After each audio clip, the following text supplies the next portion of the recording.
Should you play Resident Evil 7 in 2026? Well, for a game that pretty much saved the series, I think that answer is obvious, but for a newcomer, the answer might not be so clear. Coming off of Resident Evil 6, the franchise was not in a good spot with the fans. That game actually sold pretty well, but man, it was not received by the fans like you would have thought. So going into the 7th numbered mainline game in this iconic series, Capcom changed things up and gave the franchise the kick in the ass it needed. So let's dive a bit deeper and see if this game really is worth your time. Starting off with the gameplay, if you've played a Resident Evil game before, then you'll notice right off the bat the first person camera. I'm not gonna lie, going from third person to first person like this is really jarring. Even though the gameplay foundation is still the same, playing from this angle changes everything up dramatically. Seeing everything from this angle turns the game into more of a horror experience, getting you up and close with the creatures you fight in this title. With this change in camera comes a reduction in movement, and that is my main issue with the gameplay. In RE6, the movement is very fast and fluid because the team emphasized action within the gameplay. However, in this title, you can't move nearly as fast. As a matter of fact, you're actually pretty slow. To be fair, the enemies you face are slow for the most part, but sometimes you'll face some faster ones, which can get frustrating at times. There's nothing worse than you being slow and trying to kill something else that is faster than you. It's like playing the game handicapped. It's the worst. Now, in this game, the main enemies you'll be fighting are these ghoul-like creatures called the Molded. These creatures don't do anything that make them hard to kill, but similar to the zombies, they're just annoying. They take a nice amount of bullets to kill, and they can also sway their bodies in different directions, throwing off your shot. To make things even worse, they have a couple of physical attacks that will cause damage if you're too close, and these are just the basic Molded.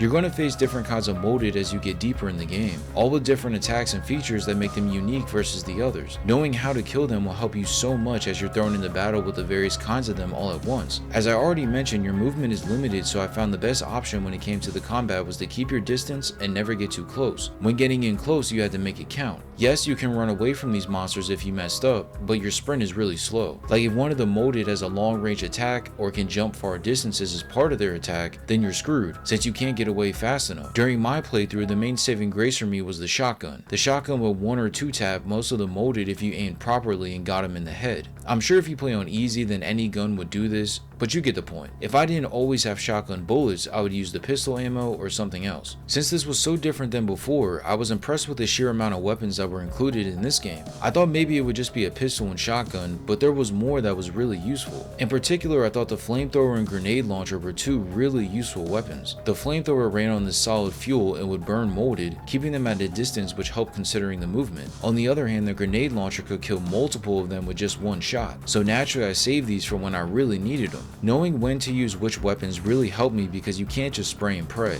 Ammo conservation is definitely a thing in this game. Not saying this wasn't present in the older titles, but I think it's more important in this one. Just unloading the whole clip into the mold isn't efficient. In order to actually save ammo, you're going to have to actually go for the headshots all the time. If you shoot the body, you may stun them, but you're going to burn through ammo during the process. Thankfully, you're still able to craft items just like in the past games. So when looking at the inventory screen, you have a bunch of squares where you can place your items, the usual stuff. When combining items, you're able to take 2 different chem fluids, a normal yellow and a strong red, which would allow you to make new items. These items could range from pistol ammo, enhanced pistol ammo, to different grenades for the launcher. Knowing what you have and what it can combine into is imperative for approaching each combat situation. Many times what I had to do was look at my inventory and see what I had versus what enemies I knew were lurking around the corner. Based off of that, I would then craft something that would reflect my current ammo situation and the enemies I was about to face. This layer of strategy makes finding items important and forces you to learn the game mechanics to survive. Speaking of strategy, puzzles do return, and I like how these weren't too hard to solve. Many times you can find the solution by simply finding the right notes scattered around each area. One thing that stuck out to me was there was a lot of these puzzles which required you to move a shape to match a picture. I think because I played RE4 Remake so many times, these are really easy. Not saying I didn't like them, but it was something that caught my eye. Other than that, the puzzles were just what I was expecting. Not too easy, but also not too difficult either. Moving on to the boss fights, I really like these fights. None of these had stupid mechanics that made the fight hard to figure out, but rather it was straight to the point. Just shoot the weak spots until the enemy was dead. No other fluff, no other nonsense. Each of these fights are challenging for different reasons, but they all required you to understand the game fully. There were these moments where I needed to craft on the fly, increase the distance between me and the molded, or something else important. After finishing these fights, I was left satisfied but not frustrated, which I think was a good thing.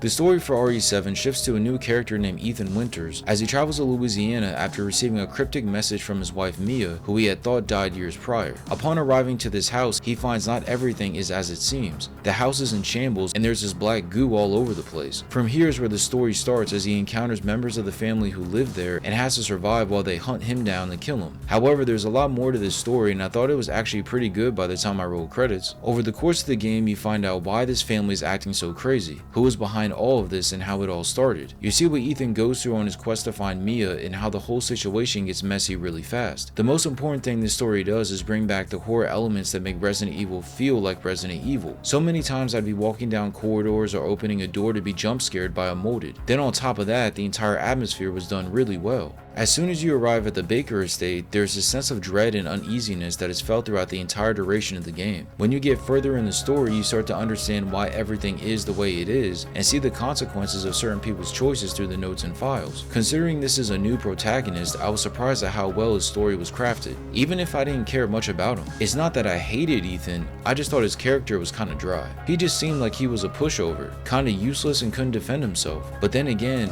maybe that's the whole point. A normal guy that travels to a creepy house in the middle of a swamp and gets a lot more than he asked for. The best trait that he has is his smarts, as he's able to think quickly and get himself out of tricky situations. By the time you finish this story, you'll have a couple of lingering questions, but those should be answered if you choose to play the DLC. Overall, Resident Evil 7 has this series getting back to form. Everything from the setting, characters, story, and gameplay lines up with what I would expect from this franchise. Of course, playing in first person can be a bit jarring, but you'll get used to that after about an hour or two. The game isn't perfect, as the enemy movements and ambushes are annoying, but a lot of the RE games have those, so that doesn't come as much of a surprise. So should you play Resident Evil 7 in 2026? That answer would be yes. After going through this game, it's safe to say this game definitely saved the series, as this franchise is doing better now than ever. If I had to give this game a score, I'd give it an 8.5. With this game going on sale often, I see no reason to not give this game a shot, especially if you have played a Resident Evil game in the past. What did you think about Resident Evil 7? Have you played this game before, or are you hearing about this for the first time? Let me know in the comment section below, and if you enjoyed this video, feel free to watch one of my other reviews right here.